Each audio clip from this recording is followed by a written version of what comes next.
నిన్న మొన్నటి వరకు ఎక్కడ చూసినా వారే పార్టీ ప్రభుత్వ కార్యక్రమాల్లో పాల్గొంటూ అంతా తామై నడిపించిన నాయకులు ఇప్పుడు కనిపించడం లేదు.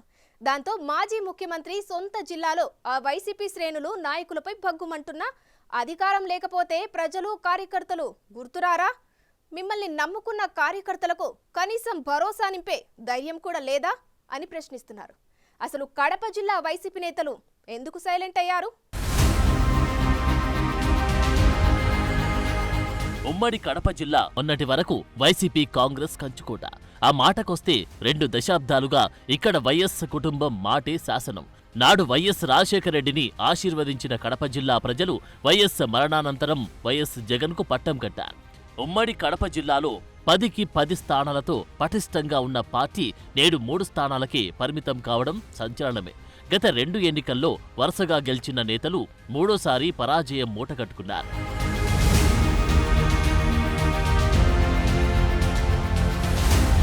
ఉమ్మడి కడప జిల్లాలో పులివెందుల్లో వైసీపీ అధ్యక్షుడు జగన్తో పాటు బద్వేలు, రాజంపేట స్థానాల్లో మాత్రమే గెలిచింది. మిగిలిన 7 నియోజకవర్గాల్లో ఓటమి చెందడం పార్టీ నాయకులు, క్యాడర్ డీలా పడిపోయారు. పార్టీ అధికారంలో ఉన్నప్పుడు ఎమ్మెల్యేలు ప్రతి పనిలోనూ తమ మార్కు ఉండేలా వ్యవహరించారు. సీఎం జిల్లా కావడంతో అసలు చిన్నా చితకా పనుల నుంచి అన్ని తామే దగ్గర్నుంచి పర్యవేక్షించారు. 2024 ఎన్నికల్లో ఓటమి తర్వాత ఇప్పటి వరకు మాజీ ఎమ్మెల్యేలు ఎవరూ జనంలో కనిపించడం లేదు. జగన్ మాట్లాడితే బెంగళూరు వెళ్లిపోతుంటే సదరు మాజీ ఎమ్మెల్యేల అడ్రస్ కూడా దొరకడం లేదట.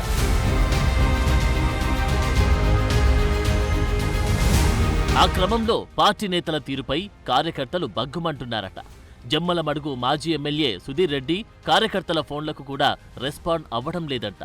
మైదుకూరు, కమలాపురం మాజీ ఎమ్మెల్యేలు తమ వ్యవహారాల్లో బిజీగా ఉన్నారట. రైల్వే కోడూరు ఎమ్మెల్యే అధికారంలో ఉన్నప్పుడు సీనియర్ ఎమ్మెల్యేని అంటూ తెగ హడావిడి చేశారు. ఇప్పుడు ఆయన పార్టీకి దూరంగా ఉండడంపై జగన్ కూడా ఆగ్రహం వ్యక్తం చేశారంట.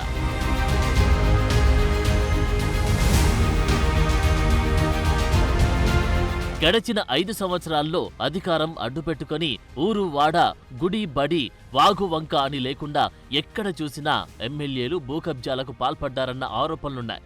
మరోవైపు అక్రమ ఇసుక రవాణా, అక్రమ మట్టి తవ్వకాలు, అక్రమ మద్యం తయారీలో కొంతమంది నేతల హస్తమున్నట్లు పెద్ద టాక్ నడుస్తోంది.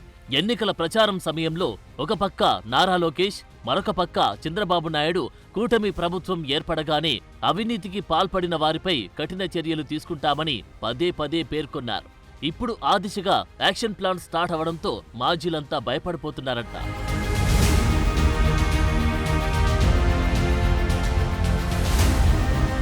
ఆ భయంతోనే ఈసారి కూడా వైసీపీ అధికారం చేపట్టబోతుందని గర్వంతో విర్రవీగిన నేతలు ఎన్నికల తర్వాత గాయం అయిపోతున్నారంటున్నారు.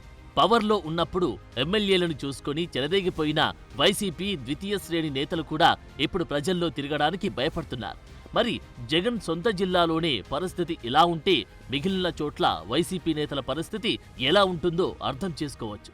ఏదేమైనా ప్రభుత్వ విచారణలో ఎంతమంది మాజీలు అడ్డంగా బుక్ అవుతారో చూడాలి.